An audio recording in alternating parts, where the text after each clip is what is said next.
Stomach. હવે આવે છે emptying of stomach. Gastric emptying is the process by which the chyme. હવે obvious વસ્તુ છે કે આપણે પહેલાં પણ વાત કરી હતી કે ફૂડ અને આપણો ગેસ્ટ્રિક જ્યુસ જ્યારે એકબીજા જોડે મિક્સ થઈ જશે પ્રોપર વેમાં ત્યારે એને શું કહેવાશે? એ કન્ટેન્ટને કાઇમ કહેવાશે. જેમ કે સૌથી પહેલાં ફૂડને આપણે જ્યારે માઉથમાં લઈએ છીએ, એને ચ્યુ કરીએ છીએ, એની અંદર સલાઈવા મિક્સ થાય છે, એનું બ્રેકડાઉન થાય છે, પછી એને શું કહેવાય છે? તો દેટ ઇઝ બોલસ. હવે એ બોલસ જ્યારે સ્ટમકમાં આવે છે, સ્ટમકની અંદર એની જોડે ગેસ્ટ્રિક જ્યુસ મિક્સ થાય છે, એનું ડાયજેશન થાય છે અને ત્યારે એને કહેવાય છે chyme. So gastric emptying is a process કે જેના દ્વારા chyme of from the stomach is empty into the intestine, અહીં સ્મોલ ઇન્ટેસ્ટાઇન, બરાબર, ડિયોડિનમમાં. Food that is swallowed enters the stomach and remains there for about 3 hours. સ્ટમકની અંદર રહેવાનું, ત્યાં gastric juice જોડે મિક્સ થવાનું અને એ જે કોન્ટ્રેક્શનની મૂવમેન્ટ છે એ બધું જ થવામાં ઓલમોસ્ટ 3 કલાક જેટલો ટાઈમ જતો હોય છે, એટલે રહેતો હોય છે ફૂડ સ્ટમકની અંદર. હવે શું થાય છે? During this period digestion take place. Partly digested food in stomach becomes the chyme. એ જે ગેસ્ટ્રિક જ્યુસ જોડે એનું મિક્સચર થશે એટલે થોડા પાર્ટલી ફૂડ ડાયજેસ્ટ થવાનું સ્ટાર્ટ થઈ જશે, બરાબર. આટલું એક વખત ફરીવાર. Gastric emptying is the process by which the chyme from stomach is empty into intestine. Food that is swallow enters the stomach and remains there for about 3 hours. During this period, digestion takes place. Partly digested food in stomach becomes the chyme.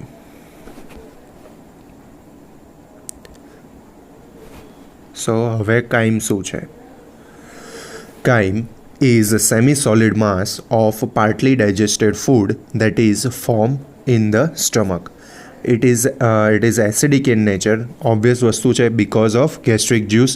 Gastric juice કેમ acidic છે? Because એની અંદર HCl content છે. Okay, so it is acidic in nature. Acid chyme is empty from stomach into the intestine slowly with the help of peristaltic contraction. ધીરે ધીરે સ્ટમકમાંથી ખાલી થઈને ડિયોડિનમમાં જશે, but with the help of peristaltic contraction. It takes about 3 to 4 hours of emptying of chyme. It takes about 3 to 4 hours of emptying of chyme. Totally જેટલું food આપણે ખાધું છે એ 3 થી 4 કલાક જેટલો ટાઈમ લાગે ઇન્ટેસ્ટાઇનની અંદર જવા માટે. ટોટલી કહું છું, બધું ફૂડ જવામાં. આપણે ખાઈએ એની થોડી જ વારની અંદર જે પ્રોસેસ થઈ ગઈ હોય, આપણે કાયમ બની ગયું હોય, પછી થોડુંક તો પેરિસ્ટાલ્ટિક મુવમેન્ટના લીધે એ જવા જ લાગતું હોય છે. પણ ટોટલ કન્ટેન્ટની વાત છે. 100% ખાલી થવા માટે કેટલો ટાઈમ લાગે? તો up to 3 to 4 hours. This slow emptying is necessary for facilitate the final digestion and maximum absorption of digested food materials from small intestine. હવે જો ફટાફટ ખાલી થઈ જાય, સે સપોઝ સ્મોલ ઇન્ટેસ્ટાઇનને ટાઈમ જ ના મળે ને ઉપરથી કોન્સ્ટન્ટલી આપણે ફૂડ નાખ્યા જ કરીએ તો એનું સ્મોલ ઇન્ટેસ્ટાઇનમાંથી ફટાફટ પાછળથી ધક્કો વાગે વધારાના ફૂડનો, તો આગળને પાસ થવું જ પડે ફાસ્ટ. જો એ ફાસ્ટ પાસ થઈ જાય તો એનું પ્રોપર ફૂડ મટીરિયલમાંથી એનું ન્યુટ્રિશનનું એબ્ઝોર્પ્શન ના થઈ શકે. સો આ સ્લો એમ્પટીંગ કેમ જરૂરી છે? Again, this slow emptying is necessary to facilitate the final digestion and maximum absorption of digested food materials from small intestine. Gastric emptying occur due to the peristaltic wave in the body and pyloric part of stomach and simultaneous relaxation of pyloric sphincter. કઈ રીતે થાય છે? તો gastric એમ્પટીંગ occur due to the peristaltic wave in the body and pyloric part of the stomach. સ્ટમકના body અને pyloric પાર્ટની અંદર જે gastric peristaltic waves આવે છે એ ધીરે ધીરે પાયલોરિક એન્ડ સુધી, પાયલોરિક સ્ફિન્ટર સુધી પણ પહોંચે છે. અહીંયા આગળ જે વેવ્સ આવશે એ વેવ્સ ધીરે ધીરે છેક પાયલોરિક સ્ફિન્ટર સુધી પણ પહોંચશે. તેમાં એ સ્ફિન્ટર પણ એકવાર ઓપન થઈને ક્લોઝ થશે. So the gastric emptying occur due to peristaltic wave in the body and pyloric part of a stomach and simultaneous relaxation of pyloric sphincter. Gastric emptying is influenced by the various factor of gastric content and food. હવે કયા factor affect કરે છે gastric એમ્પટીંગને? તો first, ચલો પહેલાં factors affecting the gastric એમ્પટીંગ. તો first, volume of gastric content. For any type of meal, gastric emptying is directly proportional to the volume. If the content of stomach is more, a large amount is empty into the intestine rapidly. જો તમે વધારે ખાશો તો વધારે અમાઉન્ટમાં empty થશે food. હવે એક minute.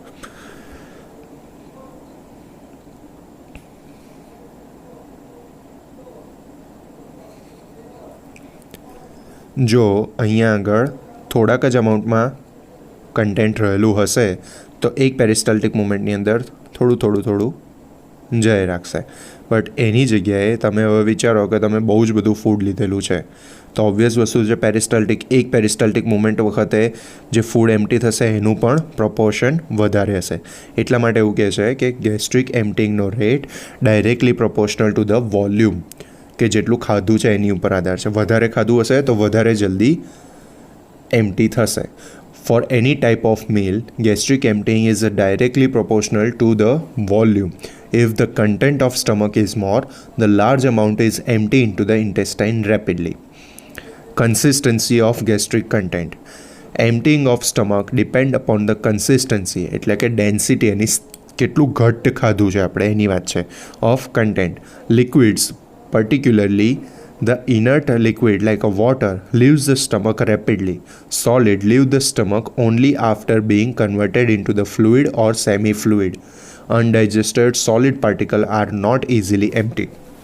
So શું કહે છે કે જેટલું આપણે લિક્વિડી ફૂડ ખાધું હશે, સે સપોઝ ક્લિયર વોટર ગણો કે એ સૌથી બેઝિક એકદમ પાણી, બરાબર, એટલે એની સ્નિગ્ધતા, એની ડેન્સિટી એકદમ ઓછી, અને ધીરે ધીરે તમે મિલ્કશેકમાં જાઓ, મિલ્કશેકમાંથી પછી થિક શેકમાં જાઓ, થિક શેકમાંથી હજી આગળ થિક વસ્તુ આઈસ્ક્રીમમાં જાઓ, હજી આગળ, એવું જેમ જેમ એ વસ્તુની થિકનેસ વધતી જશે, તમારા ફૂડની ડેન્સિટી વધતી જશે, એમ ગેસ્ટ્રિક એમ્પટીંગ પણ સ્લો થતું જશે. એટલે કે જેટલી ડેન્સિટી ઓછી એટલું એમ્પટીંગ ફાસ્ટ, અને જેટલી ડેન્સિટી વધારે એટલું એમ્પટીંગ સ્લો.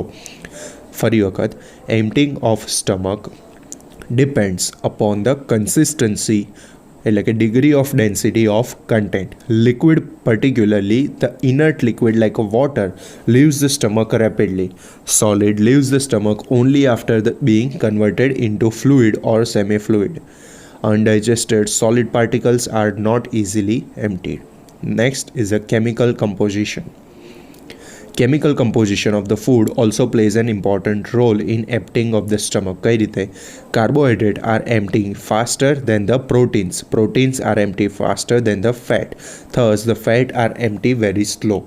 એટલા માટે આપણે જ્યારે ફેટી ફૂડ ખાધું હોય ને ત્યારે આપણને લાંબો સમય સુધી પેટ ભરેલું હોય ને એવું અહેસાસ થાય. જેમ કે પેલો એકદમ ઘીવાળો શીરો ખાધો હોય તો એવામાં, અથવા તો લાડુ ખાધા હોય હેવી ઘીવાળા, તો એવામાં આપણને ઇનશોર્ટ કંઈ પણ એવું વધારે ફેટી ફૂડ જ્યારે લીધું હોય ત્યારે આપણું પેટ લાંબો સમય સુધી ભરેલું હોય એવો અહેસાસ થાય છે. તો કેમ? જસ્ટ બિકોઝ ઓફ ફેટ, કે ફેટને બ્રેકડાઉન થતાં સૌથી વધારે વાર લાગે, એનાથી ઓછી વાર પ્રોટીનને, અને સૌથી ઓછી વાર કાર્બોહાઈડ્રેટને લાગે. કાર્બોહાઈડ્રેટ એકદમ ઇઝીલી બ્રેકડાઉન થઈ જાય. એટલે શું કહે છે કે the chemical composition of the food also plays an important role in the emptying of stomach. Carbohydrates are empty faster than the protein. Protein are empty faster than the fat, and thus fat are empty very slowly. Now fourth, pH of gastric content. So the gastric emptying is directly proportional to the pH of the chyme. એટલે કે જેટલી pH વધારે હશે કાયમની એટલું એમ્પટીંગ વધારે જલ્દી થઈ શકશે. Now fifth is a osmolar concentration of gastric content.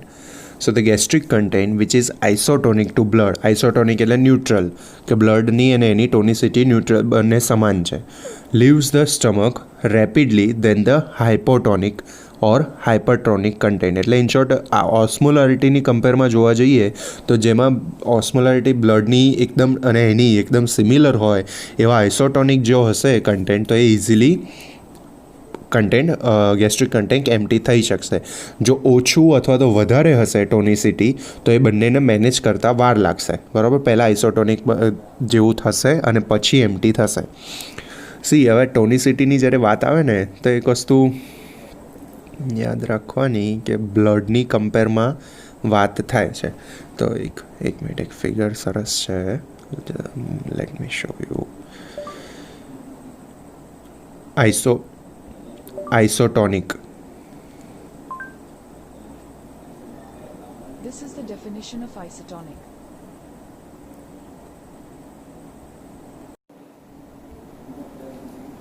Yes, જો હવે અહીંયા એક્ઝામ્પલ આપ્યું છે કે બ્લડમાં આ બહારનું જે તમને ગ્રે મટીરિયલ દેખાય છે ને એને પેલું એ ગણો, બહારનું લિક્વિડ ગણો કે જે સપોઝ હાઇપરટોનિક છે લિક્વિડ, તો એનો મતલબ શું થયો કે બહારનું જે લિક્વિડ છે ને એનું કોન્સન્ટ્રેશન વધારે છે, તો આરબીસી એની કમ્પેરમાં હાઇપોટોનિક છે. તો એ શું કરશે, આરબીસી પોતાની અંદરનું H2O બહાર કાઢીને પેલા જે બહાર રહેલા લિક્વિડ છે એને ઇક્વલ લાવવાનો ટ્રાય કરશે. આઇસોટોનિકમાં શું થશે, H2O જશે બી ખરા ને પાછું પણ આવશે. કેમ? કારણ કે બંને સિમિલર છે.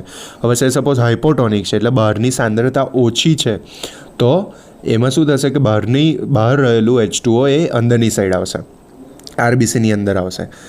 એટલે કે એક બેઝિક વસ્તુ એવી સમજવાની કે જે વધારે સાંદ્ર હોય ને, એક મિનિટ, અહીંયા આગળ મેં સોલ્ટ નાખેલું છે. આ લિક્વિડ છે ને આ બાજુનું એ વધારે સાંદ્ર છે, બરાબર, વધારે કોન્સન્ટ્રેટેડ છે, અને અહીંયાવાળું લેસ કોન્સન્ટ્રેટેડ છે, લેસ કોન્સન્ટ્રેટેડ. તો હવે આવી કન્ડિશનમાં શું થશે કે જે વધારે સાંદ્ર છે ને એનો ઓછું સાંદ્ર બનાવવાનો ટ્રાય થતો હોય, એટલે આ બાજુથી લેસ કોન્સન્ટ્રેટેડ ફ્લુઇડ H2O ક્યાં જશે, હાઈ કોન્સન્ટ્રેટેડ બાજુ, એને પણ નોર્મલાઇઝ કરવાનો ટ્રાય કરશે. ઓકે, જો કન્સેપ્ટ હજી ક્લિયર ના થતો હોય તો ટોનિસિટી યુટ્યુબ ઉપર લખજો, તો એનો તમને ટોનિક, હાઇપર અને આઇસોટોનિકનું ક્લિયર કરાવી આપશે. સો ઓસ્મોલારિટી કોન્સન્ટ્રેશનમાં એવું કહે છે કે જો આઇસોટોનિક હશે તો એ સ્ટમકમાંથી ઇઝીલી પાસ થઈ જશે કમ્પેર ટુ હાઇપોટોનિક અને હાઇપરટોનિકમાં. હવે આવે છે રેગ્યુલેશન ઓફ ગેસ્ટ્રિક એમ્પટિંગ. કોણ રેગ્યુલેટ કરે? તો gastric emptying is regulated by the nervous and hormonal factors. So the first is nervous factor. Nervous factor which regulate the emptying of stomach is enterogastric reflex. Enterogastric reflex. શું છે? તો enterogastric reflex is a reflex that inhibits the gastric emptying, જે રોકે છે gastric emptying ને અટકાવે છે. It is elicited by presence of chyme in the duodenum which prevent the further emptying of stomach. હવે if suppose duodenumમાં અત્યારે already chyme પડેલું છે તો વધારે ઉપરનું આવશે તો ઓબ્વિયસ વસ્તુ છે એનું એબ્ઝોર્પ્શન પ્રોપર વેમાં નહીં થઈ શકે. જો અત્યારે આપણી જોડે ઓલરેડી ડિયોડિનમની અંદર પડ્યું છે તો પછી વધારાનું કન્ટેન્ટ ફરી વખત ડિયોડિનમમાં લેવાની શું જરૂર? એટલા માટે સ્ટમકમાં રાખી મૂકવા માટેનું કામ કોના દ્વારા થશે? તો એન્ટેરોગેસ્ટ્રિક રિફ્લેક્સ દ્વારા. ફરી વખત, enterogastric reflex is a reflex that inhibit, રોકે છે gastric emptying. It is elicited by presence of chyme in the duodenum which prevents the further emptying of stomach. કઈ રીતે થાય છે? હવે મિકેનિઝમની વાત છે. So the mechanism of enterogastric reflex. So the presence of chyme is in duodenum causes the generation of nerve impulses which are transmitted to stomach by intrinsic nerve fiber of GI tract. GI tract ની અંદર જે intrinsic nerve fiber હોય એ જ directly સ્ટમકને જઈને કહેશે કે ભાઈ મારી જોડે અત્યારે ઓલરેડી ડિયોડિનમની અંદર ફૂડ પડ્યું છે, હવે તું પેલા પેરિસ્ટાલ્ટિક મૂવમેન્ટ એવી રીતની ના લઈશ કે જેની અંદરથી ફૂડ મારી અંદર એમ્પ્ટી થાય. એટલે શું કહે છે? Presence of chyme in duodenum causes a generation of nerve impulse. એક નર્વ ઇમ્પલ્સ જનરેટ કરે છે કે જે ટ્રાન્સમિટ થાય છે સ્ટમકમાં ઇન્ટ્રિન્સિક નર્વ ફાઇબર્સ દ્વારા. After reaching the stomach this impulses inhibit the emptying. અને જ્યારે એ ઇમ્પલ્સ સ્ટમકમાં જાય છે તો એ એમ્પટિંગને ઇન્હિબિટ કરે છે. impulses from duodenum passes via extrinsic sympathetic fiber to stomach and inhibit the emptying. બીજો કયો રસ્તો છે?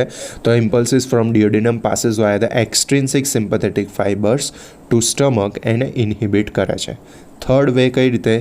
some impulses from duodenum travel through the efferent vagal fibers to the brain stem. હવે આ બ્રેઇનમાં પેલું ડાયરેક્ટ કનેક્શન હતું, હવે બ્રેઇનમાં જશે અને ત્યાંથી શું થશે? Normally the brain stem neurons send the excitatory impulses to the stomach through efferent vagal fibers and stimulate the gastric emptying. However, the impulses from the duodenum inhibit this brainstem neuron and thereby inhibit the gastric emptying. Normal કન્ડિશનમાં એવું થતું હતું કે ડિયોડિનમમાંથી એક reflex જાય એફરન્ટ nerve દ્વારા, વેગલ fibres દ્વારા, અને બ્રેઇન સ્ટેમમાં જઈને ત્યાંથી પછી ઇમ્પલ્સીસ લઈને આવે અને સ્ટમકને એમ્પ્ટિંગ કરવામાં હેલ્પ કરે.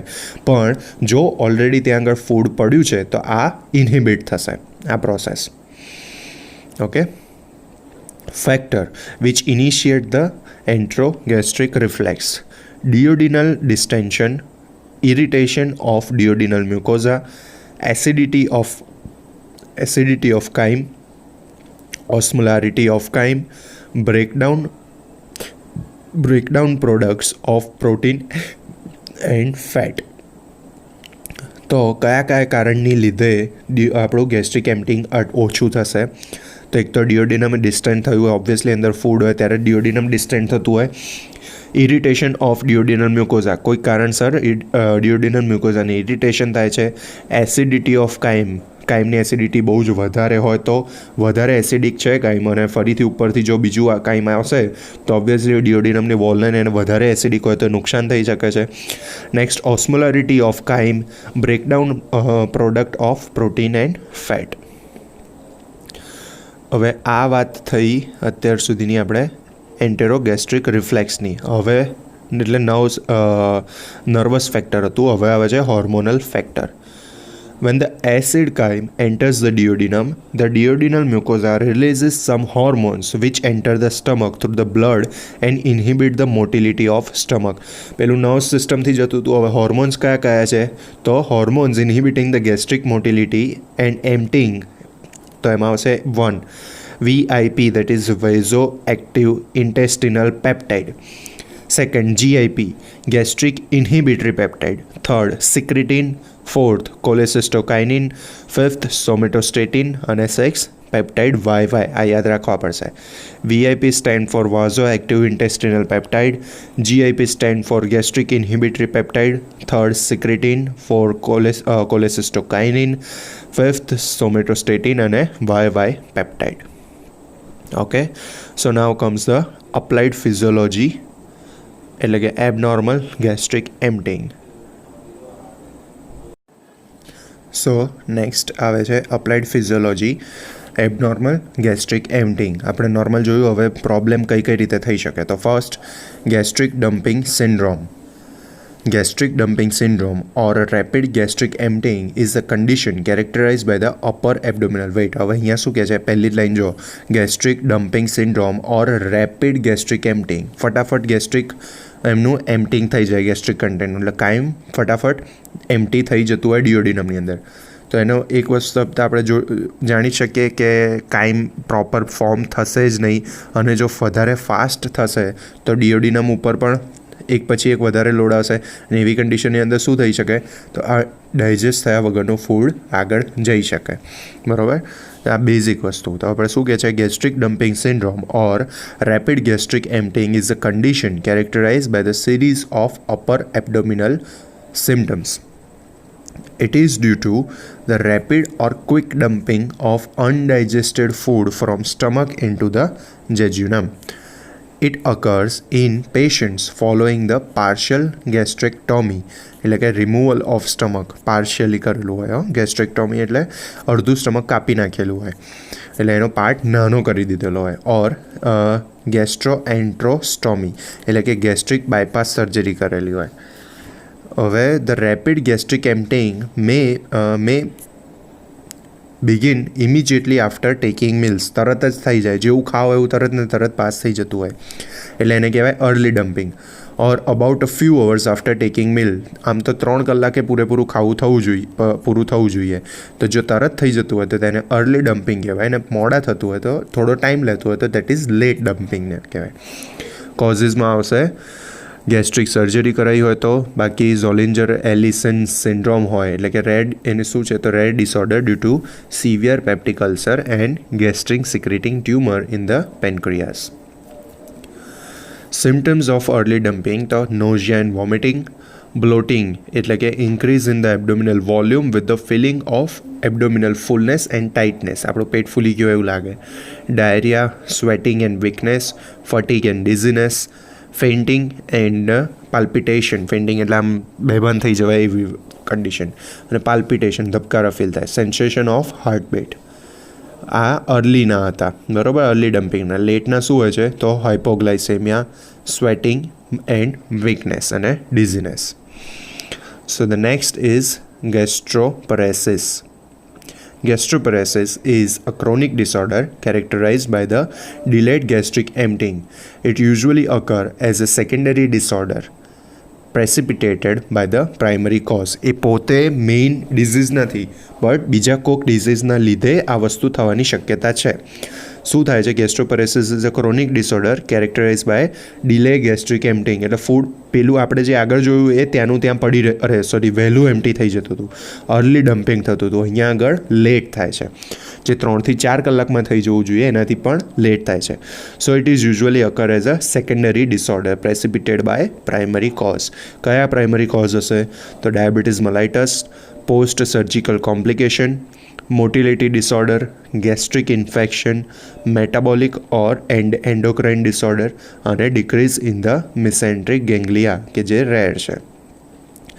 એના સિમ્ટમ્સ હશે અર્લી સેટાઇટી, માણસ તરત જ આમ સંતોષ થઈ જાય, filling of full with the small quantity of food, nausea, vomiting, bloating અને upper abdominal discomfort. Okay, so next is vomiting. Vomiting or emesis એટલે માટે જ્યારે એલોપેથીની અંદર આપણે વોમિટ માટેની દવા કહીએ છીએ ને તો એને એન્ટી ઇમેટિક કહેવામાં આવે છે. કેમ? કારણ કે વોમિટને ઇમેસિસ પણ કહે છે. So the vomit or emesis is abnormal emptying of stomach and upper part of intestine through esophagus and mouth. Again, is a abnormal emptying of stomach. સ્ટમકનું એબનોર્મલ એમ્પટિંગ થાય છે કોના દ્વારા? યુસોફેગસ અને માઉથ દ્વારા. કોઝ ઓફ વોમિટિંગમાં આવશે presence of irritating content in GI tract, mechanical stimulation of pharynx, pregnancy, excess intake of alcohol, nauseating sight, odour or taste, unusual stimulation of labyrinthine apparatus જેવા કે in the case of sea sickness, air sickness, car sickness or swinging. Abnormal stimulation of sensory receptor in other organ like a kidney, heart, semicircular canals or uterus. Drugs like antibiotic, opiates, etc.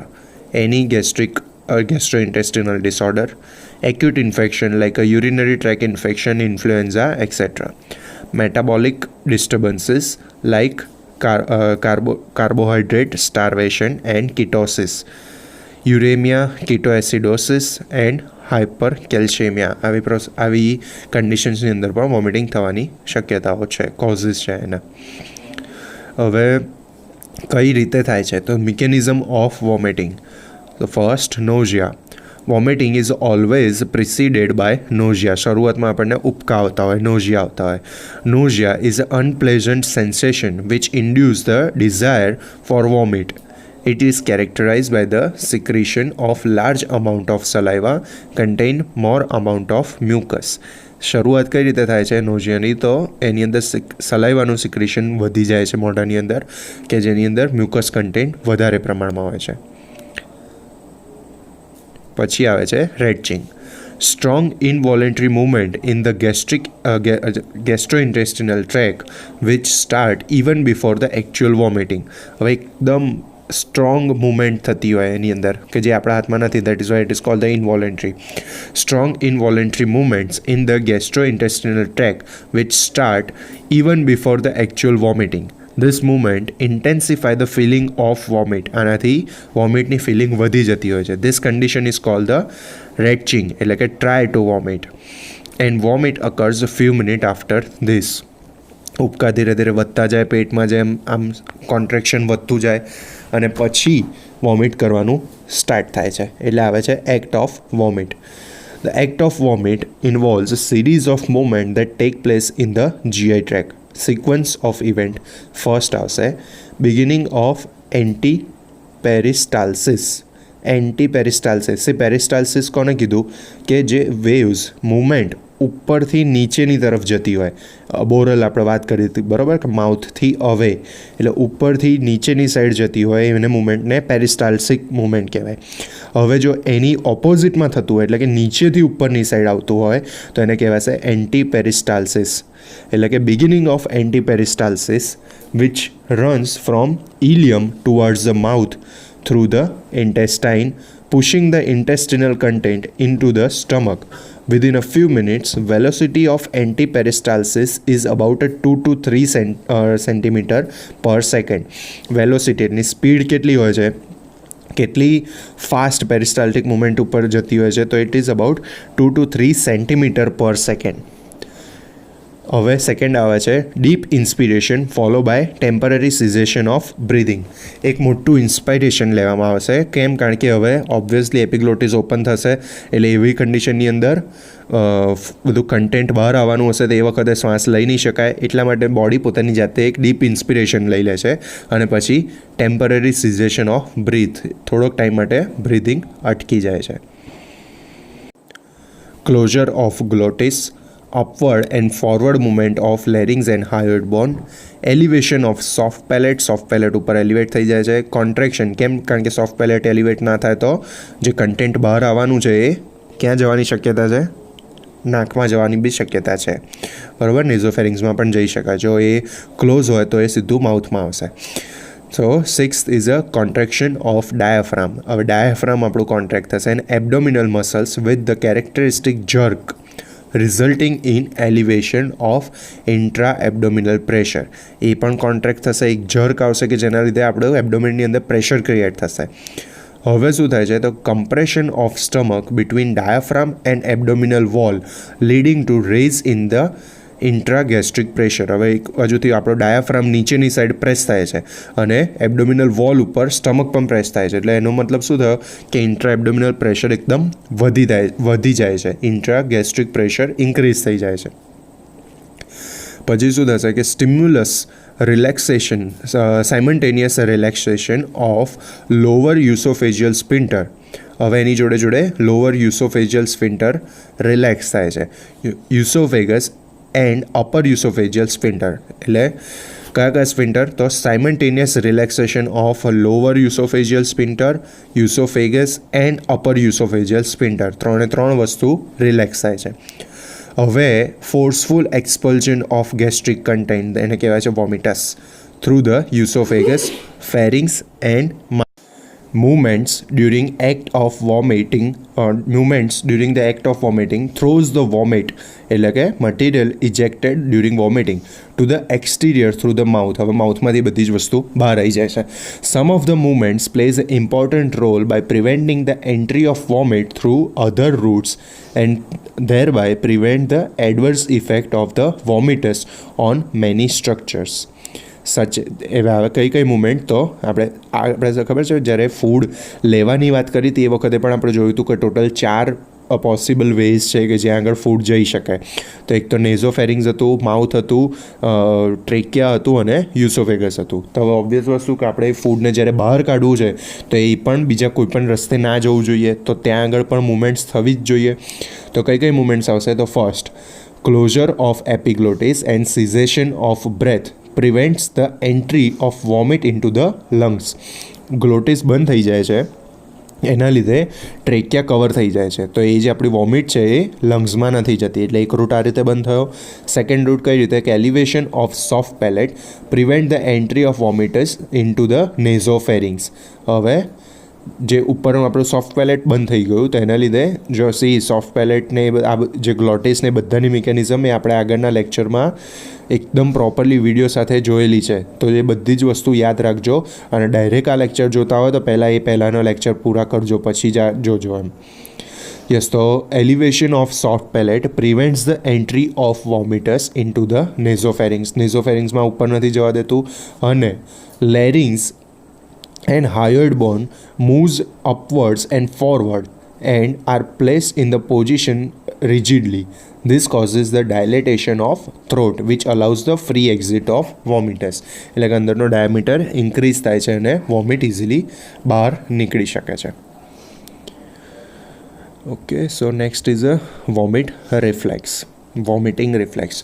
Vomiting is a reflex act. Yes, vomiting is a reflex act. Sensory impulses for vomiting arises from the irritated or distended part of GI tract or other organs and are transmitted to the vomiting center through vagus and sympathetic afferent fibers. એટલે શું કહે છે કે vomiting is એક reflex action છે. Sensory impulses જતા હોય છે વોમિટિંગ માટેના, જે અરાઇઝ થાય છે ક્યાંથી, તો પર્ટિક્યુલર ઇરિટેટેડ અથવા તો ડિસ્ટેન્ડેડ પાર્ટ જે જીઆઈ ટ્રેકનો હોય ત્યાંથી, અને ટ્રાન્સમિટ થાય છે to the vomiting centres through the vagus and sympathetic afferent fibres.